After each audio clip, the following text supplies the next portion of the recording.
Hi, my name is Carrie Davis, and I did my mass fatality project over the 2004 tsunami that hit Thailand and in India.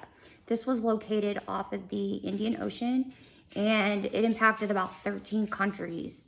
It killed over 230,000 people. It also was reported to have a record of a 9.1 magnitude.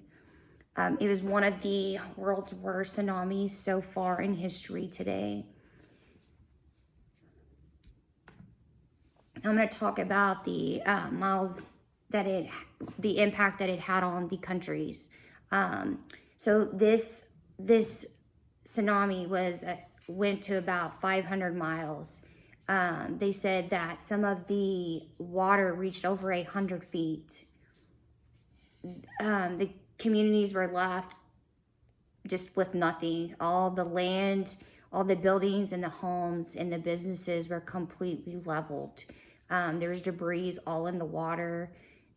I mean, the bodies were everywhere. They were all laying in buildings, all over the beaches. There was not many in the path of when the hurricane actually happened that was able to survive the tsunami. It left many homeless and impacted most of these countries pretty badly. They're still trying to rebuild even today. Some of the impact it had was people seeing that not only was there so many bodies piling up, but some were hanging from the trees, floating in the water, like I said before, laying on beaches. There was a stench of death. There was people feared of disease from bodies just laying there and not being able to be properly disposed of, and funerals to be able to, an identification of these individuals that passed away. At one point, I read that there was about 5,000 missing in bodies that people couldn't identify. Today, I know there's at least 300 bodies unidentified. These bodies have been put into mass graves, and there's a wall that's put up with, it says something over the bodies that are identified from the tsunami that impacted, as how it affected the funeral directors. The funeral directors had to work as teams. They had to work with, medical examiners, other medical healthcare people, and also the police departments and medical forces coming in. There was people from all over the world, doctors and nurses coming in to help. Bodies were placed in mass graves. There was multiple put in. There was also cremation that was done from the ones that the families were able to identify. At one point, they came in and they put in different spots tents with air conditioning so they could be able to identify the bodies.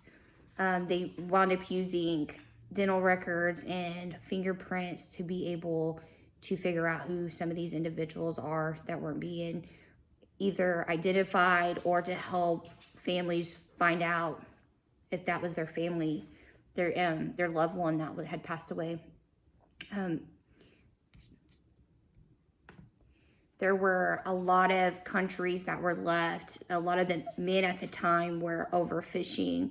So it's reported that a lot of men lost their families, and it was hard for them to be able to start families over, because so many women and children were losing their life because they said they just couldn't run fast enough in order to move out of the water's way. So they all passed away, and it still today is impacting. I also had read where there were certain orphanages actually set up for these children that had lost their family, and not only were their mom and dad killed, but multiple in their family where nobody, no next of kin could claim these children. So they had their own individual orphanages just for the tsunami.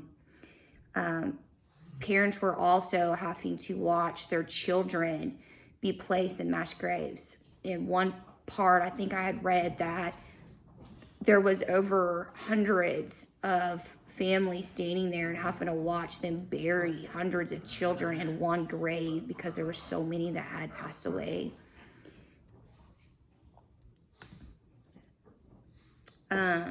the refrigeration, there wasn't enough refrigeration units in order to comply with how many people had died. I think at one point they had 2,000, they said, in 2,500 bodies put in the refrigeration units, but there wasn't any more left.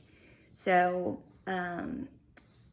most of the bodies, like I said, were left on the lands and beaches. And I had posted some videos in a PowerPoint I had done of the bodies laying all over the land, and they wound up using dry ice on the bodies in order to slow down the putrefaction and decomposing that was so bad, until they could preserve somewhat of the bodies left to have a funeral for these individuals.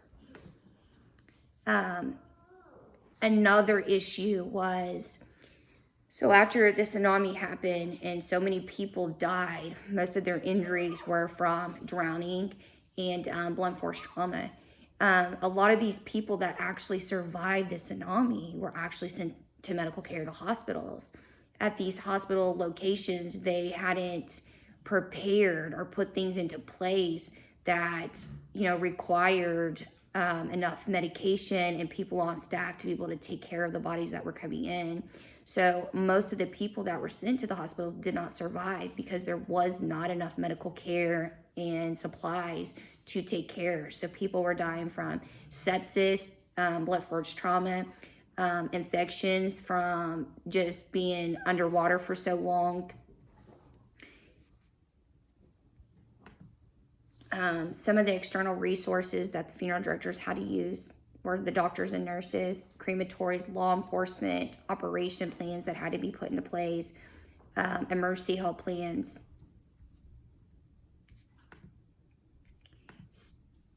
So when a lot of these plans to be put into place today, there are certain places over the Indian Ocean that have incredibly increased their plans for evacuations, for the devices, the buoys or whatever that are placed in the water to be able to alert them, in case there is another issue. But most of these people, it didn't only impact just the 13 countries, the world around this had been impacted because the tsunami took place on December 26, 2004. And a lot of people were over on beaches, and even American people were over on the beaches, and they were left, if they hadn't passed away, they were left with no identification, no passports, anything in order to be able to get back home to their loved ones. There was somebody in the United States that they had done a story over her. It was The Impossible, her and her family. And I had found the actual photo of her and her son when, they were found. But this didn't just impact one country or even the 13. I mean, it was worldwide. Several different programs were set up, funds were set up, millions of dollars to help these countries rebuild. And it had a great impact. And I really believe that if certain medical care and different plans were put in place, probably wouldn't have lost as many people as they did those years on the 2004 tsunami. Just the medical care alone, we could have saved thousands of people if there was resources available to them to be able to save lives. That's it.